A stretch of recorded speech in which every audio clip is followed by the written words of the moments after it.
1 Kings chapter 17, verse 8 through 16, and it simply says, "And the word of the Lord came unto him, saying, Arise, go thee to Zarephath, which belongeth to Zidon, and dwell there. Behold, I have commanded a widow woman there to sustain thee." I want you all to note that part right there. I have commanded a widow woman there to sustain thee. Verse 10, "So he arose and went to Zarephath, and when he came to the gate of the city, behold, the widow woman was there gathering sticks.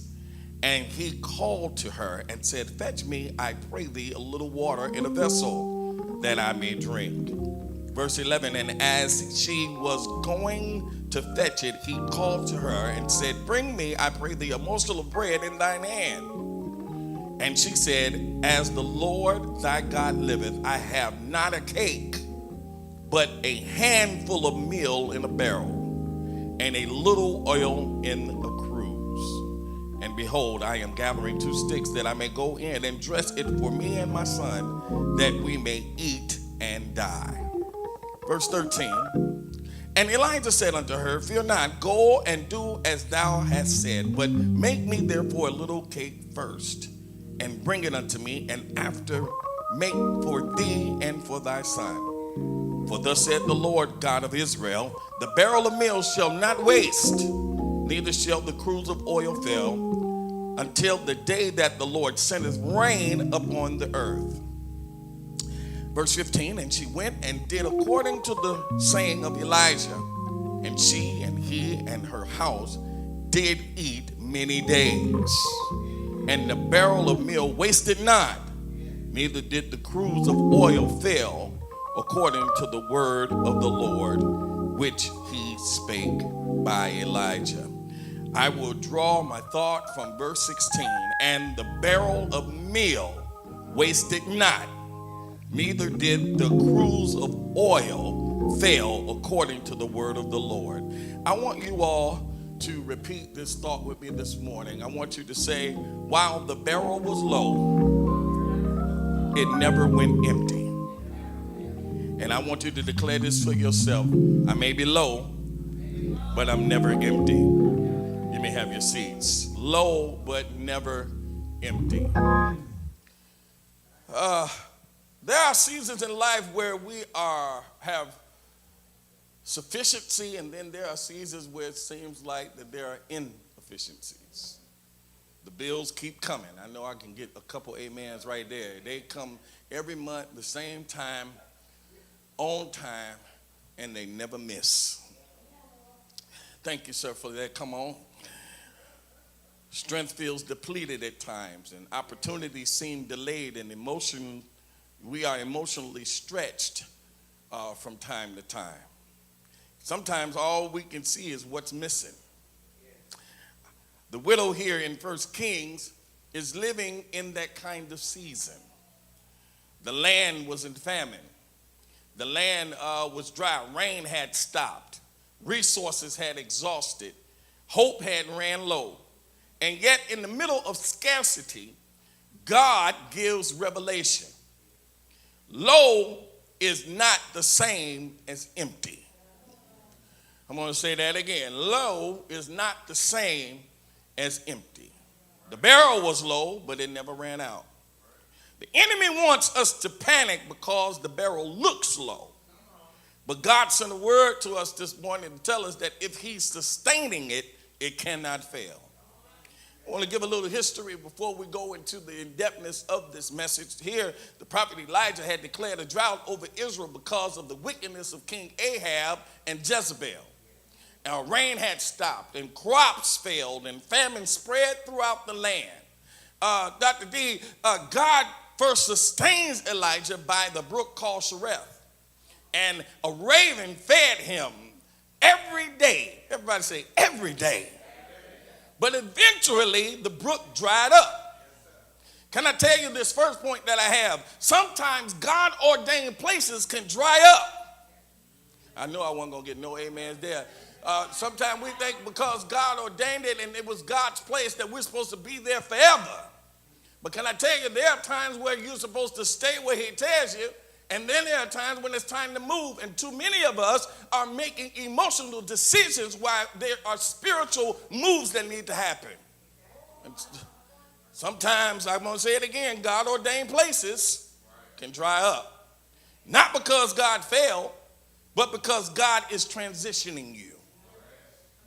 And God told Elijah to go to Zarephath, where the widow would sustain him. Now, this is already strange, y'all. Now, check this out. Elijah is hungry, right? And the widow is starving. I got to take my coat off. Elijah is hungry. And he goes to a woman who's starving. Y'all not putting the image in y'all mind. He's hungry, growling all in here, rumbling. And she about to die from starvation. Yet God, there you go, preacher. Yet God connects two empty people together. Why? Because God specializes in multiplying what looks insufficient. Because God specializes in multiplying in what looks insufficient. When Elijah met the widow, she was gathering sticks. Y'all read the story with me, but I'm going to say it again. He asked her for water and bread. And her response, if you really would look at it, it was heartbreaking. She said, I have no cake but a handful of meal in a barrel and a little oil of cruise that we may eat and then die. Now, look at her mentality. She saw fatality. She saw finality. She saw an ending. But what she didn't know, God was setting her up for a possibility. She saw an ending, but God saw an opportunity for providing or divine provision. And what she called not enough, God called a seed. And many times we misjudge what is in our hands because we only measure it naturally. But heaven does not calculate like earth calculates. God can do more with a little surrendered to him than we can do with abundance that's outside of him. And this is the powerful part of the text to me that we're coming to. God did not immediately give her a warehouse full of food. He simply made sure it never ran out. And sometimes this is the greater miracle. We shout over overflow, but sustaining grace is a miracle too. Look at your neighbor and say, you look like you've been sustained a little while. I don't know about y'all, but every day ain't been perfect. Yeah. There have been some days where my pocket didn't look like, oh, I ain't got nobody in here that's been, I've been in some situations where I'm like, God, if you don't do something, it ain't going to be done. How many of you was at your last and didn't know where your next was going to come from? And all of a sudden, God gave you enough for that day. He sent somebody to buy you Bojangles. I don't even like Bojangles, but I'm going to thank God when you're hungry, you're going to eat whatever. When you're starving, you're going to feast on whatever. I don't like okra, but if I'm hungry enough, yeah, he said no, but I'm going to say, yeah, you ain't hungry enough then. Sometimes that's the miracle, you all. We shout over the overflow, but the sustaining grace is the miracle. The fact that you survived was a miracle. The fact that your mind was held together is a miracle. The fact that you kept worshiping when you were hurt is a miracle. The fact that you still have peace after you endured all of the hell you've been through, yell out, that's a miracle. The barrel stayed low, but it never emptied out. Every day there was enough there for the day. There was no access. There was no luxury. But it was always enough, Elder Mac. And daily enough becomes a testimony. God's math does not make sense to us naturally. I've tried to do the math. It don't work.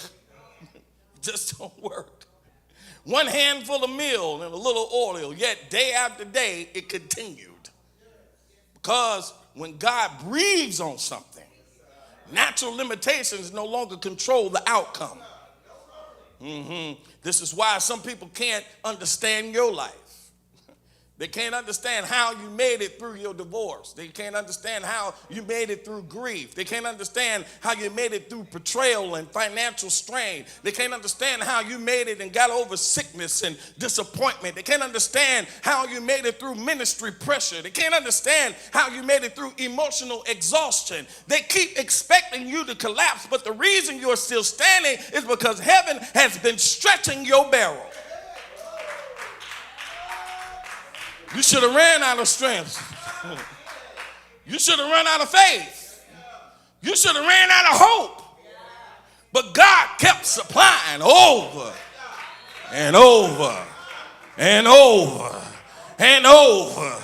Everybody say, and over again. Elijah told the widow something difficult. He said, make me, therefore, a little cake first. Now, I don't know about y'all. I'm starving, you hungry, and you want me to make you what I need to at least live a little bit longer. First, not give you the leftover, not make your own. You make it, and then when you make it, give it to me first. And I'm starving. And you hungry. Y'all not painting the picture. Hungry and starving, and you gonna ask me to give you something. Have you lost your mind? I think it's safe to say that a lot of us would have looked at Elijah crazy. I don't even have enough for me and the boy that's getting ready to die with me, but you want me to make you something first. Now, I'm working with that because this was a test of trust. Why would she hold tightly to fear? Or would she obey God in scarcity? And this is where many people struggle. I can even say it now while I'm talking about it. That's struggling. For me to even think about that, but this is what most of us struggle. It's easy to trust God when the barrel is full, but it takes faith to trust him when the barrel's low. And the widow obeyed anyway. My joy gets low, but Sister Williams, somehow I still can praise him because I have in my mind knowing that even though my barrel is low, it is not empty. My hope got low, but heaven kept breathing on me. You cried some nights. I tried not to do this. But you almost gave up. You fought through depression. You wrestled through fear. You tussled with loneliness. You battled disappointment. But the barrel never ran low. You want to give your neighbor a high five and tell them, they'll say, it's not going to go low. Every morning God kept putting us, and he kept giving us enough for the day. And if you kept going through your drought, he will surely keep you when the rain comes. The widow woman said, I have but a handful of meal in the barrel and a little oil in the cruse. She didn't say she had nothing. She said it was low. I'm going to talk to this side. Y'all ain't talking to me. I said, she didn't say she had nothing. She said that the barrel was low. Oh, y'all tripping too. All right. She never said that the barrel was empty. She said that the barrel was low. And the difference between low and empty is low means you're running out. Empty means it's all gone. Let me encourage somebody who's been looking at what is left instead of looking at who's left. The enemy has been whispering, you are finished. Your strength is low. Your patience chance is gone. Your money is running out. You have no answers, but you're not empty because God is still with you. Slap your neighbor high five and tell him you may not have resource, but the source never left you. Some of y'all didn't touch nobody. Touch somebody and tell them the resource, it may have run out, but the source never left you. It was God who kept going. It was God who kept supplying. It was God who kept giving. But as long as the meal was there a little bit, as long as there a little oil, as long as there a little promise, God still has something. He has something to work with. The miracle wasn't that God filled the barrel all the way to the top. The miracle was it never reached the bottom. And I'm here to tell somebody, sometimes we're waiting on overflow, and sometimes we're waiting on more than enough, while God is already sustaining. Every morning there was enough. Every evening there was enough. Every new day there was enough. They were low, but it never went empty. And there's somebody that has a testimony today. We cried, but we weren't empty. We got laid off, but we were never empty. We buried loved ones, but we were never empty. We fought through sickness, but we were never empty. We had to stretch every dollar, but we were never empty. Because every time we thought we had reached the end of it, God said, reach in there one more time. I wish I had somebody in this house. She was reaching.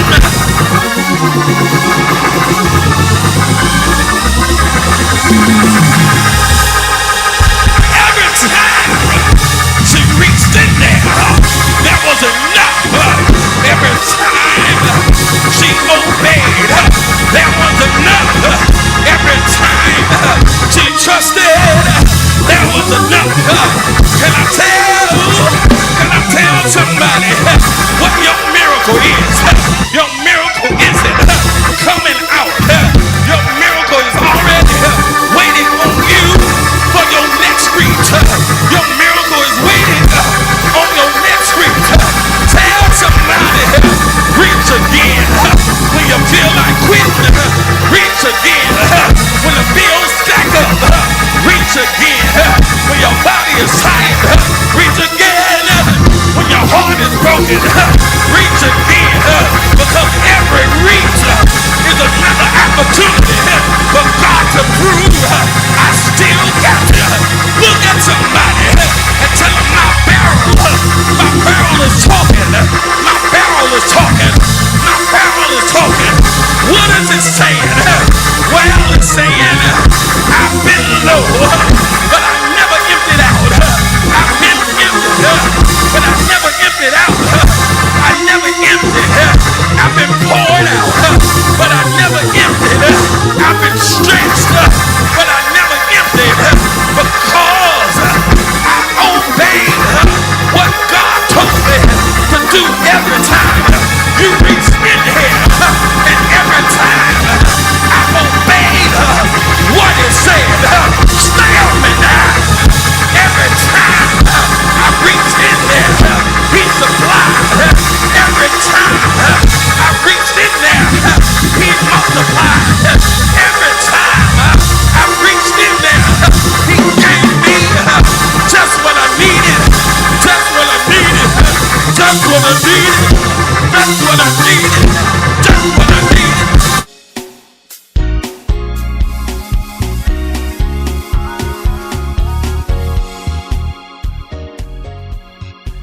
Thank you for being the guest of Intentional Ministries, the place where we love God, His Word, and His people on purpose. If you enjoyed today's ministry, might you consider a tax-deductible donation? We have 2 platforms where you can do so. Givelify, Intentional Ministries, Inc., or Cash App, $INTMIN. We appreciate your love gift and thank you for your support. If you are a social media follower and would like to become a part of our virtual online campus, On Purpose Nation, text join in the feed below and someone from our online campus team will set up a meet and greet with our servant leaders. We'd love for you to be a part of our eCampus ministry. Once again, thank you for being a part of the Hour of Purpose powered by Intentional Ministries, the place where we love God, His Word, and His people on purpose. We look forward to celebrating with you next week. Until then, we decree choice blessings for your life.